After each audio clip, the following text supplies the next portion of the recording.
Hey guys, this is NOELonPC, head of the Experimental Research Division here at the Kerbal Space Program.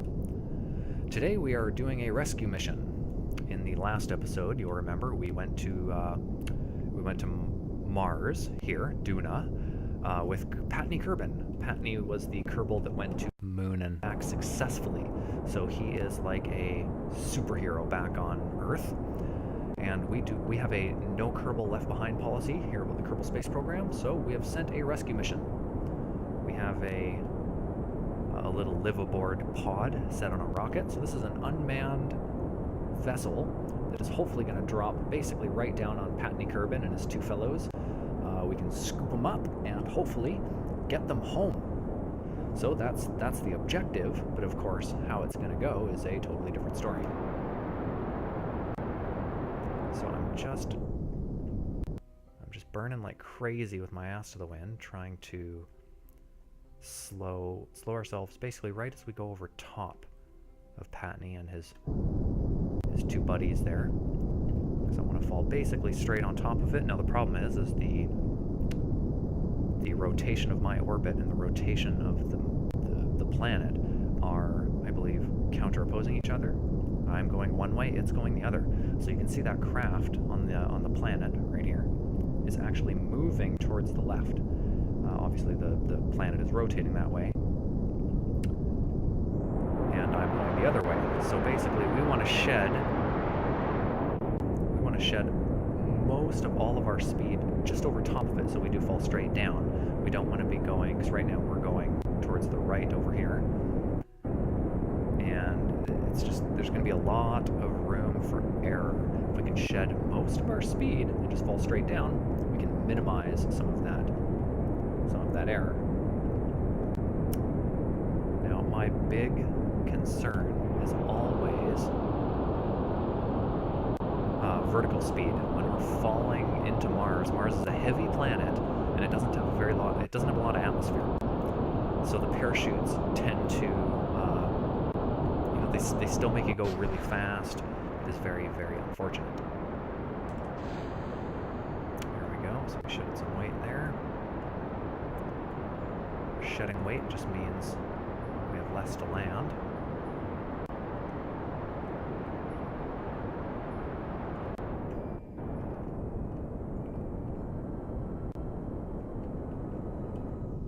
Good enough.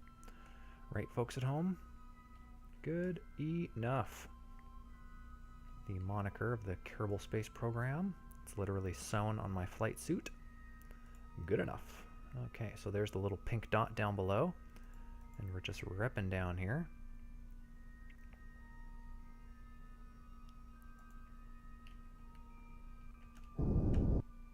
Just gonna try and get the nose up a little bit here. There we go. And it looks as though we are actually falling pretty much straight down, which is exactly what we wanted. You can tell because that little yellow circle with the X is basically facing straight up. So that's a good sign.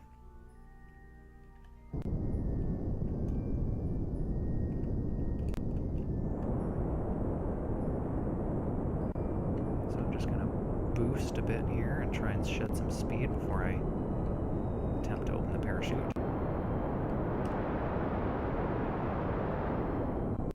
Just to gain a little bit of control. I'm going to turn on that gimbal on the bottom.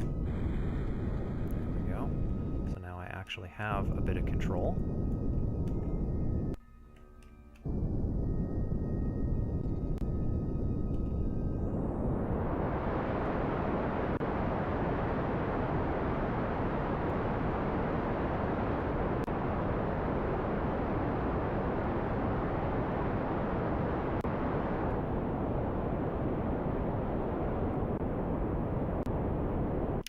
Looking great. We're actually in a really good position for a landing here. You know, shedding a lot of speed. This thing is incoming towards us. Things are looking really good.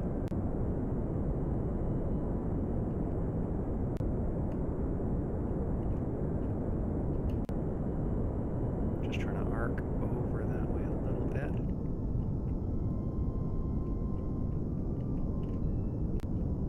There we go. There we go. Oh, I'm gaining altitude now. It's not what we want at all.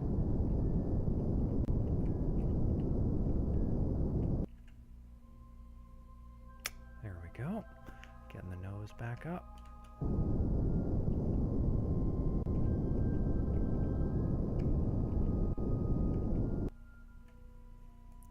Alrighty, so things are looking good. Got a slow descent. Parachutes are readied.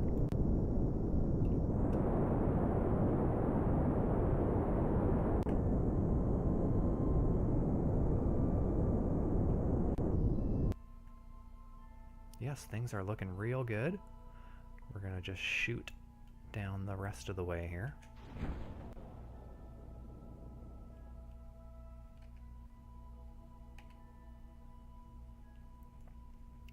Chutes are deployed. Landing gear is down. We are 7 kilometers away. Just gonna shed some speed.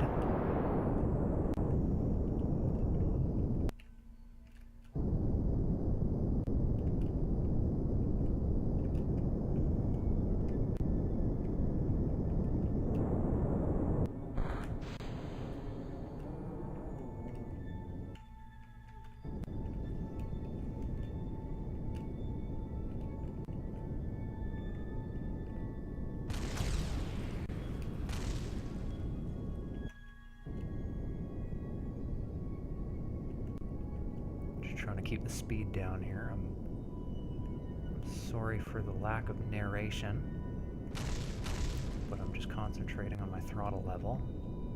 I'm trying to keep that speed right around 5 or so meters a second.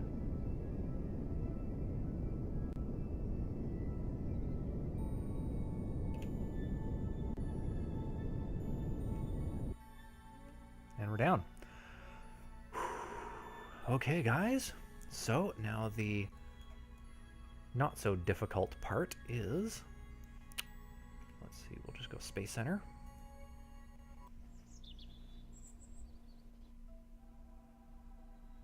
I believe, yeah, this is him here.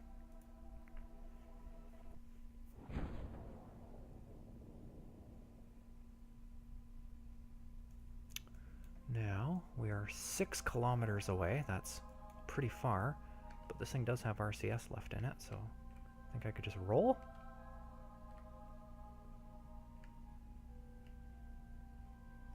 Maybe?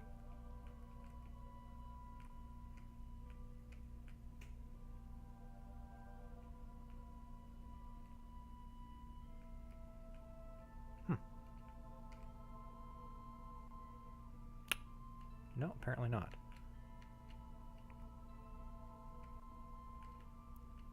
I'm just trying to get this thing mobile to see, like, can I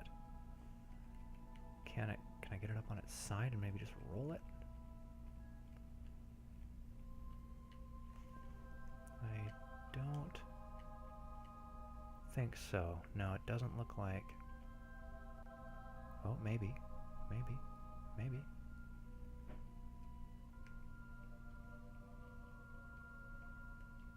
Oh, maybe if I roll it very slowly. Oh, that might actually work. Okay. So, I'm just going to fast forward here as I roll this thing a little bit closer. Just with the intention of, obviously, just getting us a little closer so we don't have to walk 6 kilometers. That is a long way. I don't know if they'll even make it. So I will do a little fast forwarding if I can get this thing a little closer, and we'll hopefully see you in a minute, guys.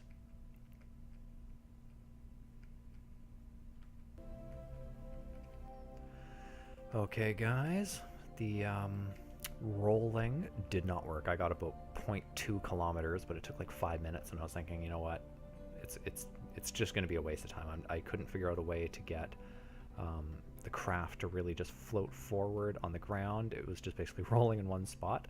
So embarrassingly, I gave up.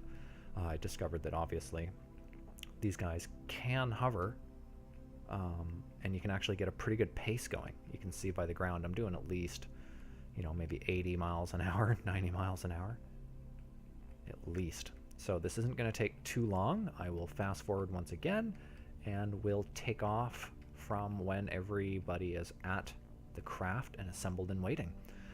So just 1 second, guys.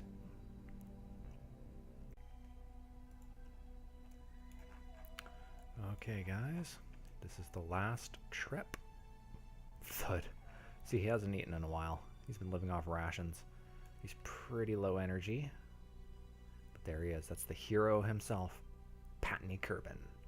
Patney Kerbal has 6.7 kilometers to fly. And then we can get him home. Get him some much-deserved R&R. I'm sure the first thing he's going to want to do is take a bath.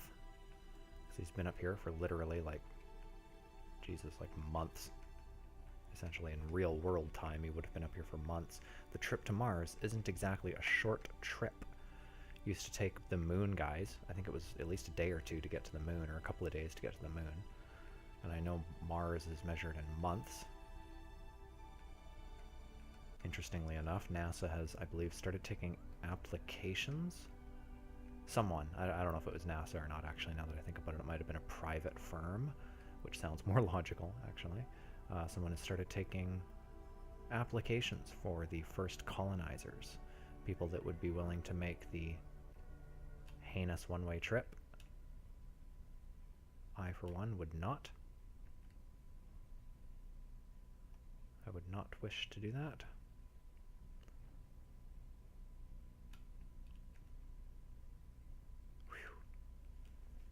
If you hit the ground too hard, your Kerbal can and will explode. I think I was almost at the threshold. You can tell by how long he's sliding for.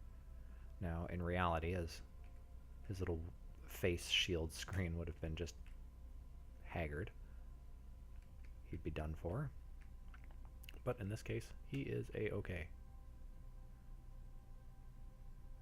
So we're 1.4 kilometers out, and at some point here, our air canister, our RCS boosters, will run out, and we'll have to huff the last. The last one I did was about 700 meters, so let's see how we do this time. Oh, so far Patney, once again, fucking hero, gets the closest to the craft so far out of all the Kerbals that... There it is, it just ran out. So let's see how he does. 300 meters? It's a new record. Alright, Patney breaking records. Okay, now we'll just put the RCS away, turn the boost way up, and sprint in the last little while here.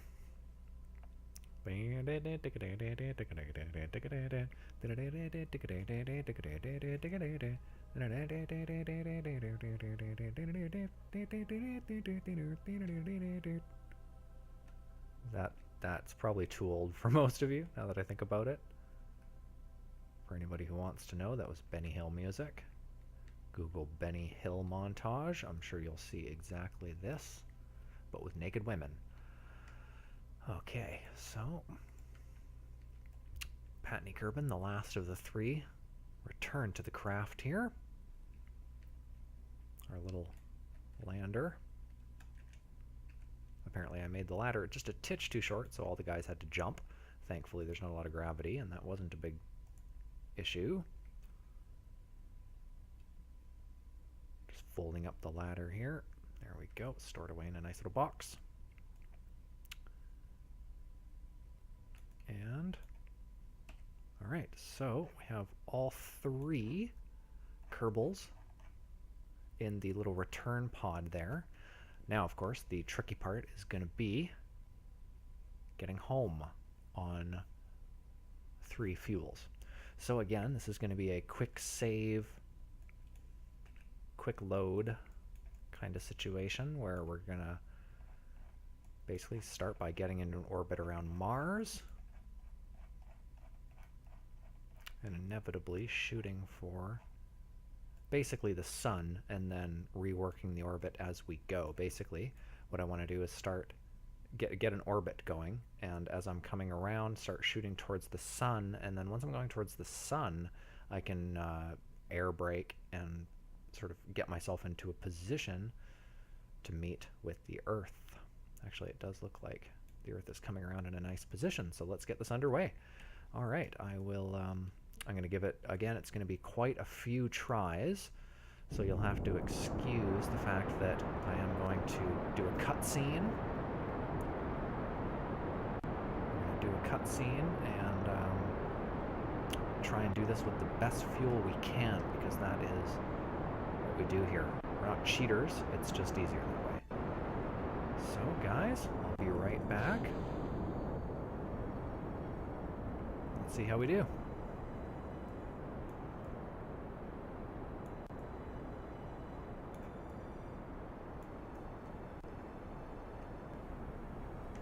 Okay guys, here we are back at Earth. Finally, embarrassingly enough, I won't say how many literally days that took for me to get right, but we have a shred of fuel left, just like an oomph. We can probably fire for a few seconds at low thrust, and we are, as you can tell, gonna hit land. That's what I intended, sort of the middle of the land, so it's like we're landing, you know, near Texas or something, and the NASA can come pick us up. So I'm just going to burn off the last little bit just to see literally how much was left in there.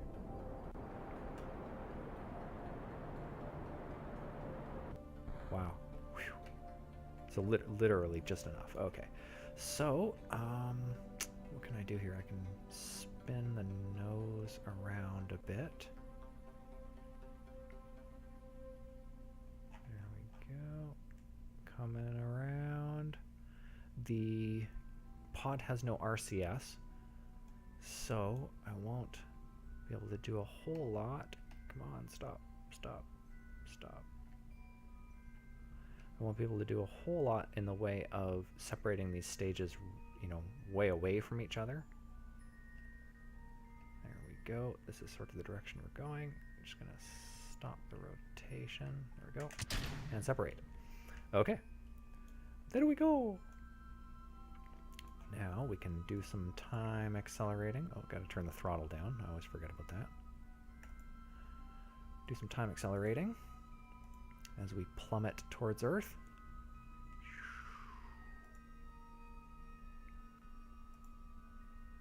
There we go, 70,000 meters and counting. Starting to hit a really thin atmosphere. Just going to rotate it around. That's me doing that. It's much easier to rotate. I do have this little nose cone that has like a weight and pulley system in it. Okay, so the air brake is kicking on. We're doing 2,000 meters a second. 1,500. Breaking the sound barrier. Over and over and over again. People down below would just be hearing boom, boom, boom, boom, boom, boom, boom, boom, boom. Okay, at about somewhere under 200 meters a second, I do feel comfortable pulling, but I'm going to let the natural air brake slow us down because we still have like 2,500 meters left. Got 22,000 meters left. Guys, this is looking really good. This is looking really good. There we go. Parachutes are out. Wow. The thing held up. Holy crap. Guys, it's a successful Mars and back rescue mission.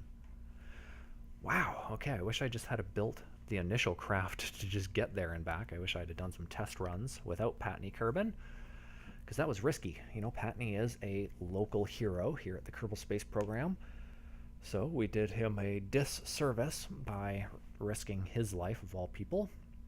But these Kerbals know what they're signing up for.